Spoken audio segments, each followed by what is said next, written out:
Hey guys, good afternoon from Dhaka, Bangladesh. This is an update video. Basically what this video is going to be doing is I have done reviews on all three of these fragrances, as you can see from title. The Tom Ford Ombre Leather.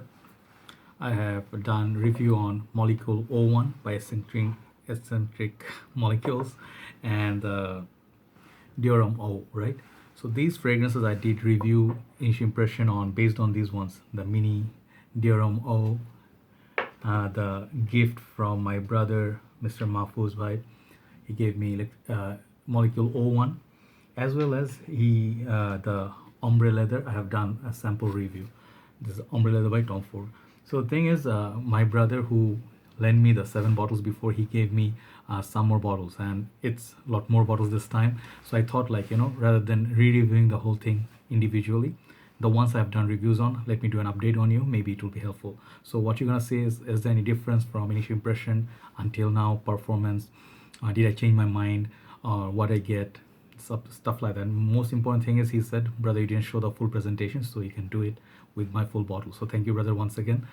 So first of all, I think we go with Molecule 01. Okay, this is the bottle and this is the box.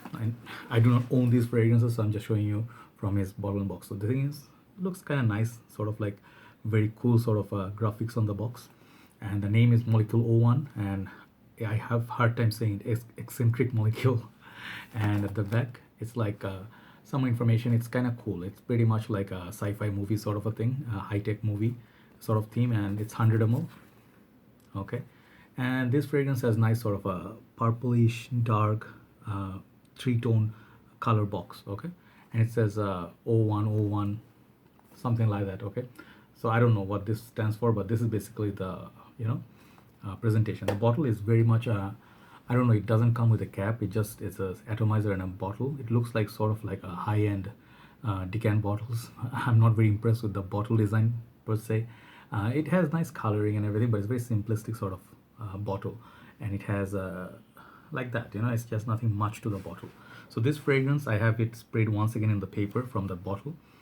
And when you actually test for fragrance from a big bottle, big spray, or like a full bottle, then maybe experience is different. So whatever I said in the review is, this fragrance is kind of like a ghost. It comes and goes, comes and goes. It is actually based on, Fragrantica says, only on ambroxan. I get sort of like woody notes, kind of like a ambroxan sort of a feel, and amber at times, I don't know why. And people say it's like a skin scent, like it smells like natural skin, and you can layer this fragrance with many other fragrances. And this one actually lasts pretty long time, and it's pretty nice, pretty awesome. But it's kind of like a invisible fragrance. But what I smell on the paper after 3 hours of spraying on the paper, what I get, it's pretty much there. It's like good performance. Price, I think, is good on this. I think you should definitely check it out. It's kind of interesting fragrance, kind of different, and there's not much citrus or sweetness in it. Just the note of ambroxan, it just lingers on, and that woody kind of notes. I think also the brother who gave me, he also wore a lot of it. As you can see, he loves this fragrance. So you just love what you wear. I mean, this is kind of different kind of fragrance. So this is pretty interesting. Conceptually, it's pretty cool, and I think this is something you may want to look in. Molecule 01, I have to try the rest of this fragrances from this house. I think I like them conceptually. That is Molecule 01. So we're gonna do 2 more. I'm doing very quickly because I already reviewed them. So second one I'm going to look at is Dior Homme Eau. So Dior Homme Eau is basically a discontinued fragrance. It's a flanker from Dior Homme line. I do not own Dior Homme. I have Dior Homme Intense, Dior Homme Parfum, and I had Dior Homme Sport and Dior Homme Cologne. I still have. So basically I did the whole line review, but this is the full bottle, and it's discontinued at this point. So prices are kind of high on this right now, but I think this is a great fragrance. This is the presentation of the big box. The typical Dior Homme box. Looks pretty cool. It looks like kind of like a dark gray blue kind of a presentation, kind of purplish. There you go. Is the back is like this. It's made in France, I guess. Yes. And just like me, brother also likes to stick his sticker up top from the plastic like that. So bottles, these bottles, some of the masterfully done bottles, and some of the best sprayers in the game. This one, if you see, this juice color is kind of like greenish. I mean, I get greenish, kind of like very classy, and he has put a small little dent in there, and there's CD up top. Beautiful looking bottle. If you buy these bottles, you ensure you are guaranteed to get great presentation as a whole overall package. So these fragrances are kind of like $80-$85 when it used to be around. Now I think you have to pay around 100 plus $120 to get the CD up top with this atomizer, and it's gonna say Dior Homme around the neck of these bottles like that or so. So these bottles are very classy. If you own one of them, you actually should know. And this is plastic, but very high quality plastic. Okay, and together when you put it back, it looks very elegant. So this fragrance I have it again sprayed on the paper for 3 hours. I left them, I went out, and what you're gonna get from this is like the lipsticky vibe that you get from Prada L'Homme. The iris is very prominent in this, and this is supposed to be a summer slash spring wearable Dior Homme. So Dior Homme itself is a very classy fragrance, but that one has some sweetness, lipsticky. The iris is kind of sweet. This is on the fresher side. So if you did enjoy Prada L'Homme, I think I'll do the Prada L'Homme versus this one comparison. Let me do it now. Why not? Prada L'Homme. At first, I was not a very big fan of Prada L'Homme. When it came out first, I used to own Prada Amber. I still have them. I have a lot of Pradas. This fragrance kind of came across blah to me. You know, when I sniffed it, there's no character to it. It's just clean, fresh, obvious, lovable. But with time, you know, you change your mind. You try a lot of things. The iris in this kind of grew on me. Kind of got this wet iris thing going. So I like that moist feel that I get from this. It's very nice, sort of a deary. It's like very close to my heart. I just keep it in my pocket like that sometimes. I'm just kidding. I don't keep it in the pocket. That's weird.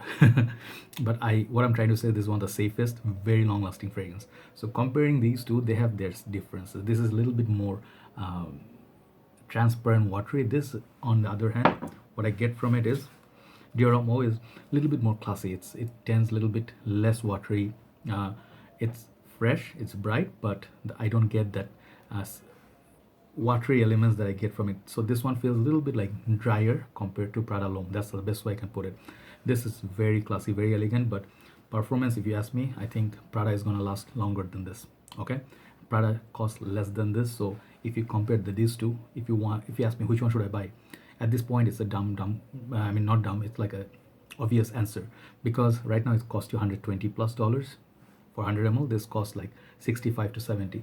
I think Prada L'Homme is a better choice, but this is a great fragrance. If you have been fan of Dior Homme line, get this one.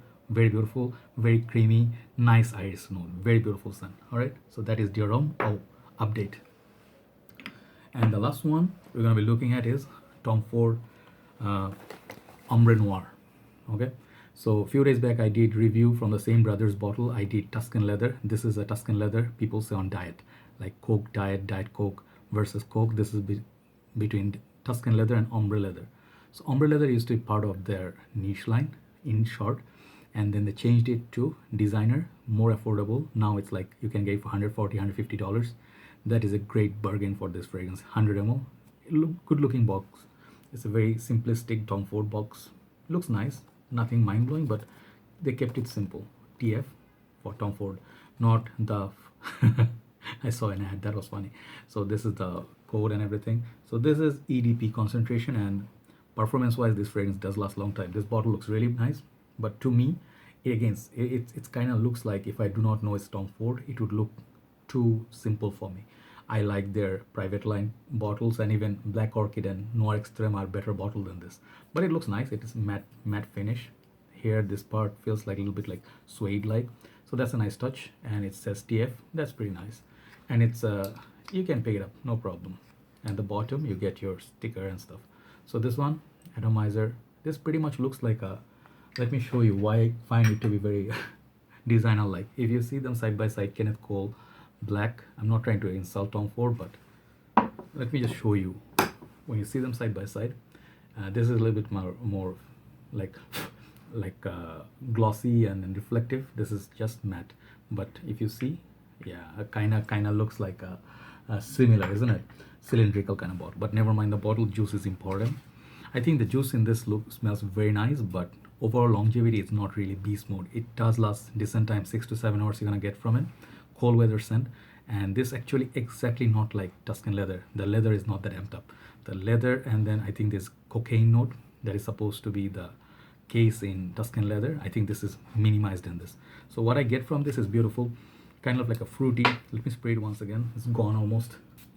Okay, absolutely beautiful opening in this, you know, like it has that fruity sort of citrus tart opening, and basically what I get is fruity tart opening, and slowly it goes like stronger towards the leather, and it's a black leather, suede leather. It's not a bad thing. You don't want sometimes animalic leather. So it's very wearable, very high-end designer like kind of a fragrance, very smooth. So this is good for both men and women. How much do I like it? I still like it the same. I would highly recommend this if you cannot afford Tuscan leather but you like Tuscan leather. You can look this way, or my humble opinion, you guys know this, Godolphin. Check this fragrance out. This one even trumps this one by far. This one's projection is awesome. So Godolphin is great, but Ombre Leather you can also look if you like Tom Fords and stuff. Very much affordable, right? And you can also get Nabil Sarab Tradition, or you can get Leather Oud by Al Haramain. You can also get there's one more, Layuko Ampurom by Rasasi. Banger. That is the loudest in the line, but this is very handsome, and the dry down it gets a little bit different. I think get I don't know what that is, but a little bit different, you know. It's like more less loud on your face, right? So that is a good thing for some people, right? That is Ombre Leather. So those are basically the update on these 3 fragrances. Hopefully this would help you, some of you, if you want to buy these bottles, and I'll do 1 more or 2 more reviews later tonight. Okay, see you soon, and have a nice evening. Bye bye.